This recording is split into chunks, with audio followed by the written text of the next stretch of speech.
पण ह्याच्यातून या प्रशिक्षणाचा हेतू मला सफल झाला असं का वाटायला लागलंय, तर त्या माझ्या बागेतलं द्राक्षामधलं तण व्यवस्थापन जरी मला करायला जमलं तरी मला ह्या प्रशिक्षणातून खूप काही मिळालं असं मला वाटेल. मला त्याचं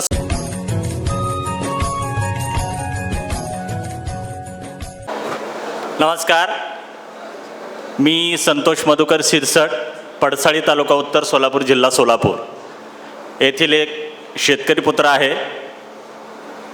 खरं तर माझं गाव ढोबळी मिरचीसाठी महाराष्ट्रामध्ये प्रसिद्ध होतं.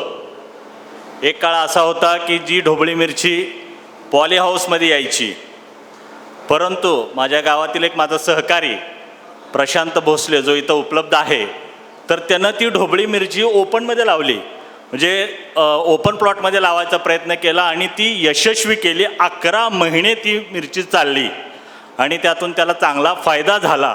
त्याच्यानंतरच तो द्राक्षबागेकडे वळला. माझ्याकडे जवळपास 5 एकर द्राक्षाची शेती आहे. माझा एक मित्र होता तिऱ्याचा, तो मला सांगायचा की कुंभार सरांचं लेक्चर अतिशय महत्त्वाचं आहे आणि त्यांच्या त्या पॉम्पलेटच्या आधारे मी शेती केली असं म्हणतो तो. मला सांगायचं की ते पॉम्पलेट एक देतं, त्या पॉम्पलेटच्या आधारे मी शेती केली आणि अतिशय कमी खर्चामध्ये दर्जेदार उत्पादन वाढवलं असं मला त्यानं सांगितलं. आणि तू तिथं जा. खरं तर तो पण येणार होता, पण त्याच्या काही घरगुती अडचणीमुळे तो आला नाही. मला इथे त्या प्रेरणेमुळं कुंभार सरांचं लेक्चर ऐकायला यायची मला प्रोत्साहन मिळालं आणि मी इथं आलो. मागील 2 दिवसापासून, काल आणि आज आपण या सगळेजण इथं आहोत. तर सर, आपण तण व्यवस्थापन म्हणजे बागेमधलं तण व्यवस्थापन कशा पद्धतीनं करायचं, तण व्यवस्थापन आणि त्या बागेवरले असलेले थ्रिप्स याचा जो संबंध आहे, तो संबंध कसा आहे ते अतिशय आपण चांगल्या पद्धतीनं सांगितला. माझ्याकडे द्राक्षबाग आहे, पण मला त्या बागेतल्या तणाचं व्यवस्थापन करणं फारसं जमलं नाही. एवढं तण आलं तरी मला ते काढणं जमलं नाही. पण ह्याच्यातून या प्रशिक्षणाचा हेतू मला सफल झाला असं का वाटायला लागलंय, तर त्या माझ्या बागेतलं द्राक्षामधलं तण व्यवस्थापन जरी मला करायला जमलं तरी मला ह्या प्रशिक्षणातून खूप काही मिळालं असं मला वाटेल. मला त्याचं समाधान मिळेल. खरोखरच इथं येऊन काहीतरी आता काही हे असतात, बागेचे मास्तर असतात.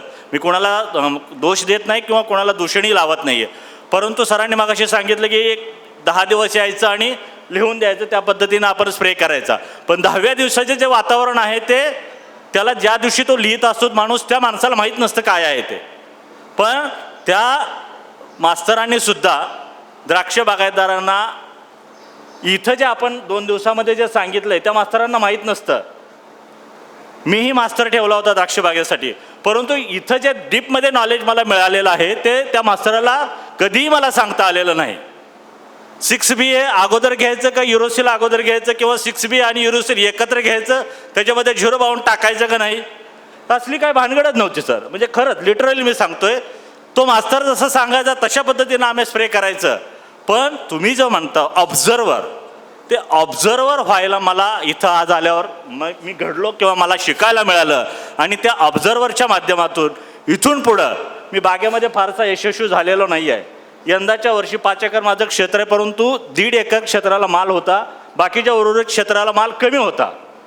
त्याला कारणही माझं थोडं त्याच्याकडे झालेलं दुर्लक्ष, हे मी समजू शकतो. परंतु आज मला एवढा कॉन्फिडन्स झालेला आहे की या 5 एकराच्या क्षेत्रामध्ये जवळपास 75 ते 100 टन उत्पादन काढण्याची मी या ठिकाणी आज प्रतिज्ञा केलेली आहे. आणि खरोखरच त्याच्यामध्ये मला या प्रशिक्षणातून मला प्रोत्साहन मिळालेलं आहे. याच्यामध्ये मला निश्चितच यश मिळेल. आणि पांडुरंग, आपण उल्लेख केला की पांडुरंगाचा मीही तुमच्यासारखा निस्सिम भक्त आहे.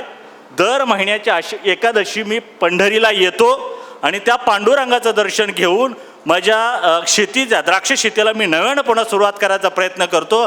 आणि तुमच्यासारख्या साक्षात पांडुरंगाचं दर्शन महाराष्ट्रातील या सगळ्या शेतकऱ्यांना फेसबुकच्या, व्हॉट्सअपच्या माध्यमातून होतं. ही खरोखरच अतिशय चांगली गोष्ट आहे आणि त्यांना त्या शेतीचा, तुमच्या त्या मार्गदर्शनाचा द्राक्ष शेतीला निश्चितच फायदा मिळेल. अशा या तुमच्या पांडुरंग रूपी मूर्तीला मला नमस्कार करतो आणि मी थांबतो. जय हिंद, जय महाराष्ट्र.